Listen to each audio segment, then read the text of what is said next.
Heart beat scan ఒక్క second లోనే world class 640 slide CT scan ఇప్పుడు మీ విస్టా ఇమేజింగ్ బంజారా హిల్స్ లో. సార్ మీరు ఎవరిని ప్రేమించలేదు సార్ ఇండస్ట్రీలో? అంటే 12 ఏళ్ళకి వచ్చారు కదా ఇండస్ట్రీకి.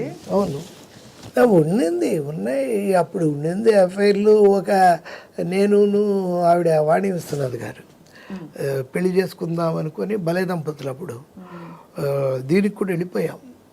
ఏది వాళ్ళ కేరళలో గురువాయూర్ పెళ్లి చేసేసుకుందాం అన్నప్పటికీ 1 ఇయర్గా ఉంటున్నాం, తిరుగుతున్నాం అని.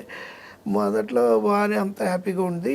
ఈ సినిమా లేడీస్ దగ్గర హ్యాపీ ఏంటంటే డబ్బులు మన జాగ్రత్తగా వాళ్ళని సాటిస్ఫై చేస్తే వాళ్ళకి కావాల్సినట్టు చక్కగా మాట్లాడి ఇలాంటి మాటలు చెప్పి, ఆవిడకి వాళ్ళ నాన్నగారు మంచి కవి, ఆవిడ బాగా మాట్లాడుతుంది. ఆవిడ కూడా గురువాయూర్ వెళ్ళిపోయాం పెళ్లి చేసుకుందామని. గుడి తెరవల ఏంటంటే ఆ రోజు సూర్యగ్రహణం, వెనక్కి వచ్చేసాం.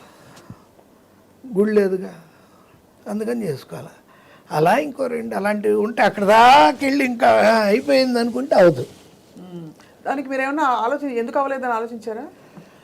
ఆలోచిస్తే ఇన్ని సినిమాలు రాయలేం, అంత ఆలోచిస్తే. తనతో వెళ్ళాం ఆ రోజు. అంటే బాధపడరా అయ్యో కాలేదే అని? ఆ బాధపడ్డమేగా. అలా మీ లోపల గుండె ఉంది, ఆ గుండెకి పచ్చిగా ఆరకుండా ఒక కత్తితో గీత పడిపోయి ఆ రక్తం కొంచెం కొంచెం కొంచెం కొంచెం కారుతూ కారుతూ కారుతూ సచ్చేవరకు కారుతూ ఉండడమే బాధ. ఆ బాధే కవికి ఉండేది. ఆ బాధ వ్యధ కలిపితేనే ఆ వేదన, ఆ వేదనే నా సాధన. అబ్బబ్బబ్బబ్బబ్బబ్బా, ఎంత గొప్పగా చెప్పారు సార్. ఇప్పుడు ఎలా ఉందంటే మీరు ఇంత నిజాయితీగా పైకి చెప్పడం అన్నది చాలా మందికి ధైర్యం వస్తుంది. జీవితంలో బోర్డు జరుగుతుండే కదా సార్, అవన్నీ యాక్సెప్ట్ చేసుకోవడానికి ఒక ధైర్యం కావాలి కదా ప్రతి వాడికి. అది మీరు భలే భలే అందంగా చెప్పారు. సో అయితే పిల్లలు ఇద్దరు సెటిల్ అయిపోయారు. పాప బీటెక్ చేసింది చెన్నైలో ఎస్ఆర్ఎంలో, ఇప్పుడు వర్క్ ఎట్ హోమ్ చేస్తోంది బెంగళూరుకి. బాబుకి మ్యారేజ్ చెయ్యాలి ఇప్పుడు. ఆ ప్రయత్నమే దీర్ఘంగా చెప్తాను. అంతకంటే నేను ఆశించలే. ఎవరితోనో చెప్పుకుంటే, ఇప్పుడు మా గురుగారు సత్యానంద గారు అమెరికా వెళ్తున్నప్పుడు మా వాడిని తీసుకెళ్ళి ఇలా వెళ్తున్నాడు అని చాలా ఆనందపడ్డారు. చాలా గొప్ప పని చేసేవయ్యా, మన సినిమా వాళ్ళంతా అసిస్టెంట్ డైరెక్టర్లుగా వాడిని కెమెరా డిపార్ట్మెంట్లో చేర్పించి చాలా మంది సార్ అంటే స్ట్రగ్లింగ్ స్టేజ్ తయారైపోతారు. ఎందుకు అలాగా? చదువు లేకుండా మనదే అది. మా ఇంట్లో సినిమా ఒక్క షీల్డ్ ఉండదు. మెడ్రాస్లో నాకు ఇంకో ఇల్లుంది, అక్కడే కొన్ని రోజుల నుంచి అక్కడే అన్నీ రాజబాదర్ అని ఉన్నాడు. అక్కడ ఎవడైతే షీల్డ్ తయారు చేసారో వాడికే ఇచ్చేసి ఏవో డబ్బులు వస్తూ తీసేసుకున్నాను. ఒక్క సినిమా వాతావరణం అనేది ఉండదండి, అసలు ఉండదు. ఒకే ఒక ఫోటో ఉంటుంది మా ఇంట్లో. శివాజీ గణేశన్ బంగారు కుటుంబం సినిమాకి నాకు అవార్డు ఇచ్చేది.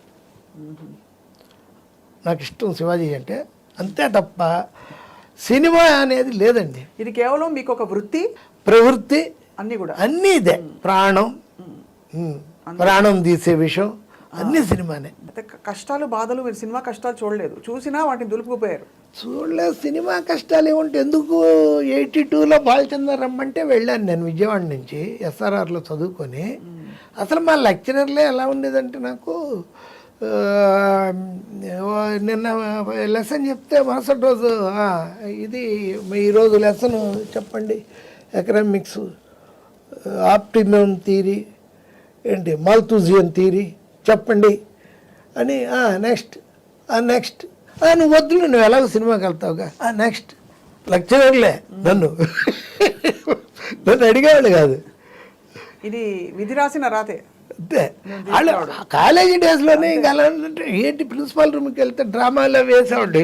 ఏదైనా గొడవ వెళ్తే ఈయన హనుమారెడ్డి గారిని ప్రిన్సిపాల్ ఉండేవాడు. ఆయన ఏమయ్యా చదువుకుంటేనే కదా రేపు బాగుపడతారు, అతనంటే అలాగ సినిమా ఫీల్డ్కి వదిలేసాయి ఏంటో అసలు ఇక వెళ్ళకపోతే కొడతారేమో అన్నట్టుగా వెళ్ళాల్సి వచ్చింది.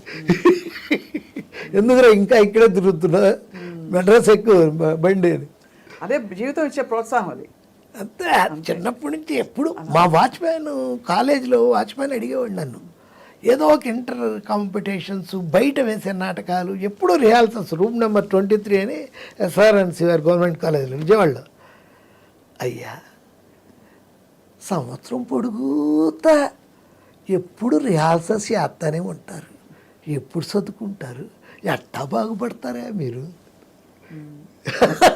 ఇట్లా బాగుపడ్డారనమాట. అదే అంటే నువ్వు ఈ మాట అడిగా కదా రామయ్య, నీ ఆశీస్సులే నన్ను సినిమా వాడిని చేస్తుంది. ఏం సినిమాలయ్యా, పోస్టర్ గోడకు అతికేస్తున్నాడు, నిమిషాలు సింపేస్తున్నారు వాడు. గొప్ప అలా నా ఇదినే అది. మెడ్రాస్ వెళ్ళి బాలచంద్ర గౌడ్ని కలిశాను. ఆయన ఏదో ప్రాజెక్ట్ అన్నారు, వెళ్ళడం రావడం. ఆఫీస్కి వెళ్తే ఆ టైంలో ఉంటే భోజనం పెట్టేవాళ్ళు, మనకేమో ప్రెస్టేజ్ ఉంటుంది చదువుకున్న వాళ్ళం కాబట్టి వచ్చేసేవాళ్ళం. ఏం చేయాలో తెలియక పాండీ బజారుకి వస్తే మళ్ళీ నా రూమ్ అక్కడే పాండీ బజార్లోనే, రాజబహదూర్ స్ట్రీట్లోనే నా రూమ్. ఇక భోజనం 2 రోజులకు రోజుకో చేసేవాడిని. 2 ఏళ్ళు పడ్డాను అలా, 83 వరకు. బా ఏంట్రా బాబు అని. కొన్ని రోజులేమో మేనేజ్మెంట్ ఏంటంటే బూస్ట్ సీసా ఖాళీది ఉండేది, అది తీసుకొని శాంతభవన్కి వెళ్ళి 4 ఇడ్లీ కొని యువతలకు వచ్చి సాంబారు పొయ్యమనాలి. వాడితో చెప్పడం అనమాట, 4 ఇడ్లీ ఒక మసాలా దోశ అంటే దాన్ని నిండుగా పోసేవాడు. కొనింది 4 ఇడ్లీనే. అది పొద్దున్న 4 ఇడ్లీ తినేసి ఈ సాంబార్ ఉంచుకొని నైట్కి అంత అన్నం వండుకొని అది తినడం, అవి చూశాను. ఒకరోజు డబ్బులే లేకపోతే ఈ బడ్డీ కొట్టు కిళ్ళి కొట్టు ఉంటాయిగా, అక్కడ అరటిపండు తిని ఆ తొక్కలు పడేస్తారు. ఆ తొక్కలు మెల్లిగా చూడకుండా ఏదో పెద్ద మనం చూసేస్తారు అన్నట్టుగా జాగ్రత్తగా తీసుకొని వాటిని పంపులో కడుక్కొని అవి తినేయడం. వింటుంటేనే దాన్ని అంత క్యాజువల్గా తీసుకున్నారు మీరు. అందరూ దాన్ని ఒక పెద్ద కథగా రాసుకుంటారు.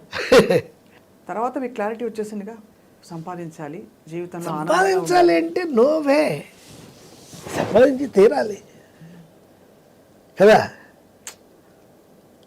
ఇది వెళ్తానే ఉంటుంది, అనంతం, ఇది ఆగదు. తెలిసితే మోక్షము, తెలియకున్న బంధము, అంతే. కల వంటిది బ్రతుకు ఘనునికిని ఘనునికిని. బాబా బాబా బాగుంది. అనయము సుఖమేడది, అవల దుఃఖమేడది, తనువుపై ఆశలేని తత్వమతికి. పొనిగితే పాపమేది పుణ్యమేది కర్మమందు, మొనరగ ఫలమొల్లని యోగికిని యోగికిని. సూపర్. నేను మీకు అన్నారు కాబట్టి మీరే సార్. మీరు అన్నారు కాబట్టి నేను చెప్తాను. మన్నెన్నెన్నో కలలు కన్నా నిన్న గూర్చి, మన్నెన్నెన్నో కలలు కన్నా నిన్న గూర్చి, నిన్న నిరాశతో నిట్టూర్చా బాధ నోర్చి. నిన్న నిరాశతో నిట్టూర్చా బాధ నోర్చి, నేడు నిన్నటి కంటే మిన్న నిరాశలో, తలుచుకుంటే హాయగుపించే నిన్నటిలో. నేడు నిన్నటి కంటే మిన్న నిరాశలో, తలుచుకుంటే హాయగుపించే నిన్నటిలో. రేపు రేపు కోసం ఎదురు చూసే ఓర్పు నాకుంది, రేపు కోసం ఎదురు చూసే ఓర్పు నాకుంది, రేపు నిన్నైనప్పుడు సుఖము నిట్టూర్పులో ఉంది. అబ్బా, బ్రతుకు బాధగా, వ్యధగా, కన్నీటి కథగా, కష్టాల్లో మునిగి లేస్తూ మునిగిపోతున్న సంద్ర గమనంగా, అత్యంత నిరాశగా, అంధకార బంధురంగా, అనుక్షణం చింతగా, అనాథగా సాగుతున్నదెందుకు, తెలియదెందుకు నాకెంత వెదకిన. ఇంత ప్రపంచం ఉంది మీ లోపల, బయటికి మాత్రం అసలు ఎక్కడ అంటే క్షమించాలి కానీ బండగా అన్నీ ఏం లేదు, అంత హాయిగా సంపాదించడమే అని. కానీ ఇంత ప్రపంచం ఉంది సార్ మీరు. చెలియ నిన్ను చూసినంతనే వలపు నాలో నిండుగా, పొంగినది గోదావరి వరదై నీదు ప్రేమకు సాక్షిగా, కన్నులందు కళలు చూచి, పెదవులందు హొయలు చూచి, నడకలందు హొయలు చూచి,